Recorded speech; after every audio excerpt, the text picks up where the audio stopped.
1938 সাল এক অস্থির সময়ের সাক্ষী। বিশ্ব যখন আসন্ন এক মহাযুদ্ধের ছায়ায় আতঙ্কিত, তখন নেপোলিয়ন হিল সাফল্যের দর্শনের প্রবাদ পুরুষ এক অত্যন্ত বিতর্কিত সাক্ষাৎকারের সূত্রপাত করেন। এই সাক্ষাৎকারটি অন্য কারোর সাথে নয়, স্বয়ং শয়তানের সাথে। দীর্ঘ 2 দশক ধরে হিল এই কথোপকথনটি সযত্নে নিজের কাছে রেখেছিলেন। কথিত আছে এই সাক্ষাৎকারে শয়তান তার শাসন, কৌশল এবং মানব মনকে নিয়ন্ত্রণের রহস্য উন্মোচন করেছিলেন। প্রশ্ন জাগে, সত্যিই কি হিল শয়তানের মুখোমুখি হয়েছিলেন, নাকি এটা ছিল তার গভীরতম চিন্তাভাবনা ও অন্তর্দৃষ্টির এক রূপক প্রকাশ? আজ আমরা সেই নিষিদ্ধ সাক্ষাৎকারের গভীরে প্রবেশ করব, জানার চেষ্টা করব সেই অন্ধকারের রহস্য। হিলের ভাষ্য অনুযায়ী সাক্ষাৎকারে শয়তান নিজেকে ডেভিল বা শয়তান হিসেবে পরিচয় দিয়েছিলেন। তবে এই সত্যটি বাস্তব নাকি হিলের মনের প্রজেকশন, তা নিয়ে বিতর্ক আজও বিদ্যমান। হিল নিজেই বলেন, আমি যার সাক্ষাৎ নিয়েছিলাম সে শয়তানটি সত্যিই তার দাবি অনুযায়ী বাস্তব হতে পারে, অথবা সে আমার নিজের মন গড়া কল্পনাও হতে পারে। কিন্তু সত্য যাই হোক না কেন, এই সাক্ষাৎকারের মধ্যে যে জ্ঞান ও বার্তা উঠে এসেছে তা মানব মনস্তত্ত্ব এবং আমাদের জীবনের উপর নেতিবাচক শক্তির প্রভাব সম্পর্কে এক গভীর আলোকপাত করে। এই বিস্ফোরক সাক্ষাৎকারটি পরবর্তীতে আউটউইটিং দ্য ডেভিল নামে একটি বই আকারে প্রকাশিত হয়। দীর্ঘ বছর ধরে অপ্রকাশিত থাকার পর বইটি আলোর মুখ দেখে এবং বিশ্বজুড়ে আলোড়ন সৃষ্টি করে। এই আলোচনায় আমরা সেই সাক্ষাৎকারের মূল অংশকে তুলে ধরব এবং ইসলামিক দৃষ্টিকোণ থেকে একটি তাৎপর্য বিশ্লেষণ করার চেষ্টা করব। এখানে একটি গুরুত্বপূর্ণ বিষয় মনে রাখা প্রয়োজন। আমাদের পূর্বে জিনেদের সাক্ষাৎকার সিরিজের আমরা একজন মুসলিম জিনের অভিজ্ঞতা তুলে ধরেছিলাম, যেখানে কোরআন ও হাদিসের আলোকে অনেক তথ্যের সত্যতা খুঁজে পাওয়া গিয়েছিল। কিন্তু এই সাক্ষাৎকারের কথিত শয়তান শুরু থেকে মানুষের ঈমান ও বিশ্বাস নষ্ট করার অপচেষ্টা চালিয়েছে। তাই এই সাক্ষাৎকারের প্রতিটি বক্তব্য আমরা সমালোচনার চোখে দেখব এবং ইসলামের মূল শিক্ষার সাথে তুলনা করব। যদি আমাদের ভিডিওটি ভালো লেগে থাকে তাহলে একটা লাইক দিন এবং আমাদের চ্যানেলটি সাবস্ক্রাইব করুন। হিল যখন সাক্ষাৎকারের জন্য প্রস্তুত হন এবং শয়তানকে মিস্টার ডেভিল বলে সম্বোধন করে, তখন শয়তান প্রথম প্রক্রিয়া ছিল উদ্ধতপূর্ণ। সে অবিলম্বে আরও সম্মানের দাবি করে এবং মহামহিম বলে সম্বোধন করার আদেশ দেয়। যখন হিল তার এই রাজকীয় সম্মানের দাবির কারণ জানতে চাই, শয়তান উত্তর দেয়, আপনার জানা উচিত যে আমি আপনার বিশ্বের 98% মানুষকে নিয়ন্ত্রণ করি। এই দাবির মাধ্যমে সে তার বিশাল প্রভাবের কথা তুলে ধরতে চেয়েছিল। কিন্তু ইসলামে মহামহিম উপাধি একমাত্র আল্লাহ তাআলার জন্য প্রযোজ্য। সূরা আল রাদের 9 নম্বর আয়াতে আল্লাহ বলেন, গায়েব ও প্রকাশ্যের জ্ঞানী সবচেয়ে বড়, অতি মহান। সুতরাং শয়তানের এই দাবি সরাসরি আল্লাহর সার্বভৌমত্বের উপর আঘাত হানে। যদিও সাক্ষাৎকারের খাতিরে হিল শয়তানের এই অপমানজনক আবদার মেনে নিয়েছিলেন। আমাদের মনে রাখতে হবে যে একমাত্র আল্লাহই সর্বশ্রেষ্ঠ সম্মানের অধিকারী। আমরা এই আলোচনায় শয়তানকে মিস্টার ডেভিল বলে উল্লেখ করব। শয়তান জানায় তার কোনো শারীরিক শরীর নেই। আমার আপনাদের মতো শরীর থাকলে আমি আপনাদের মতোই সীমানায় আবদ্ধ হতাম। সে নিজেকে নেতিবাচক শক্তি হিসেবে বর্ণনা করে এবং বলে যে সে সেই সব মানুষকে মনে বাসা করে যারা তাকে ভয় পায়। তার প্রধান কাজ হলো সবকিছু নেতিবাচক দিকে তুলে ধরা এবং মানুষের চিন্তাভাবনাকে প্রভাবিত করা। শয়তান আরও দাবি করে যে তার বিরোধী পক্ষ ইতিবাচক চিন্তা নিয়ন্ত্রণ করে আর সে নেতিবাচক চিন্তার নিয়ন্ত্রক, কিন্তু এই দাবি সম্পূর্ণ সত্য নয়। কোরআন আমাদের জানায় জিনজাতি আগুনের শিখা থেকে সৃষ্ট। সূরা হিজরের 27 নম্বর আয়াতে আল্লাহ বলেন, আর আমি জিনেদেরকে এর পূর্বে বিষাক্ত অগ্নি দ্বারা উত্তাপ থেকে সৃষ্টি করেছি। শয়তান এই জিনজাতির একজন সদস্য, যার শারীরিক সত্তা রয়েছে যদিও তা মানুষের মতো নয়। হিলের পরবর্তী প্রশ্ন ছিল, আপনি কিভাবে মানুষের মন নিয়ন্ত্রণ করেন? শয়তান উত্তর দেয়, আমি কেবল মানুষের মস্তিষ্কের অব্যবহৃত স্থানে প্রবেশ করি এবং তা দখল করি। আমি মানুষের মনে নেতিবাচক চিন্তার বীজ বপন করি যাতে আমি সেই স্থান দখল ও নিয়ন্ত্রণ করতে পারি। ইসলামী ভাষায় একে ওয়াসওয়াসা বলা হয়। ওয়াসওয়াসা হলো সেই কুমন্ত্রণা বা সন্দেহ যা শয়তান মানুষের মনে সৃষ্টি করে, বিশেষ করে ধর্মীয় বিষয়ে। এর মাধ্যমে সে উদ্বেগ ও যন্ত্রণার সৃষ্টি করে এবং মানুষকে সঠিক পথ থেকে বিচ্যুত করার চেষ্টা করে।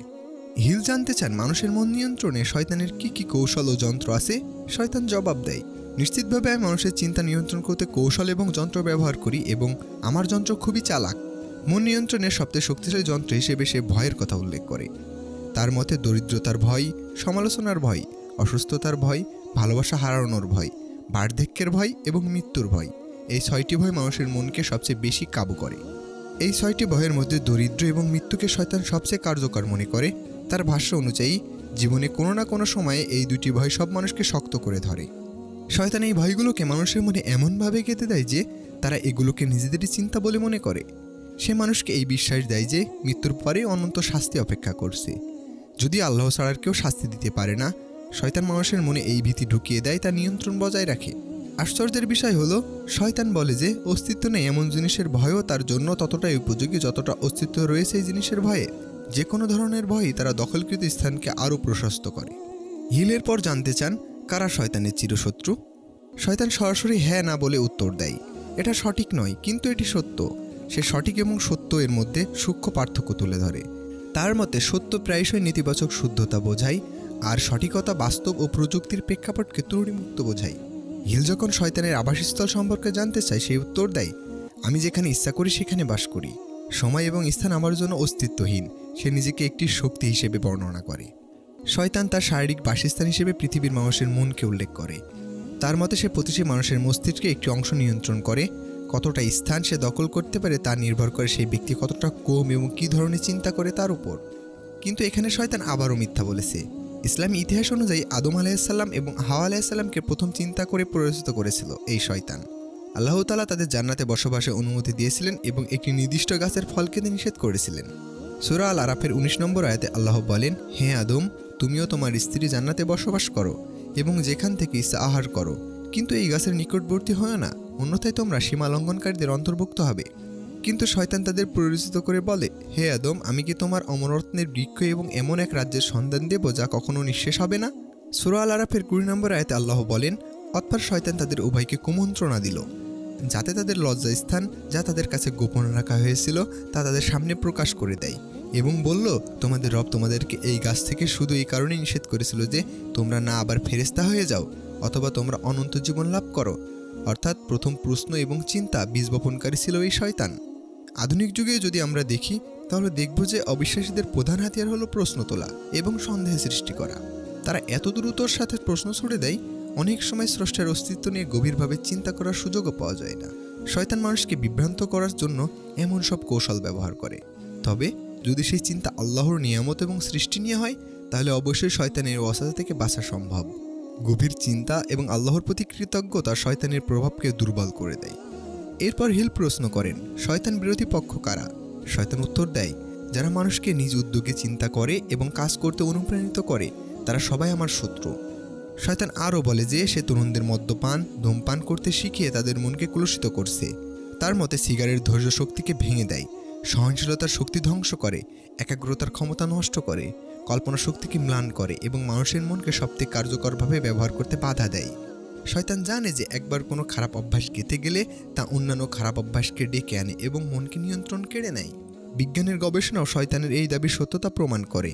যদিও 19 শতকের শেষ ভাগে তামাকের আসক্তি সম্পর্কে ধারণা ছিল, 20 শতকের শেষ দিকে নিকোটিনের আসক্তির বৈজ্ঞানিক ভিত্তি আরও দৃঢ় হয়। 1988 সালের সার্জন জেনারেল রিপোর্ট স্পষ্টভাবে বলা হয়েছে যে সিগারেট এবং অন্যান্য তামাকজাত দ্রব্য আসক্তিকর।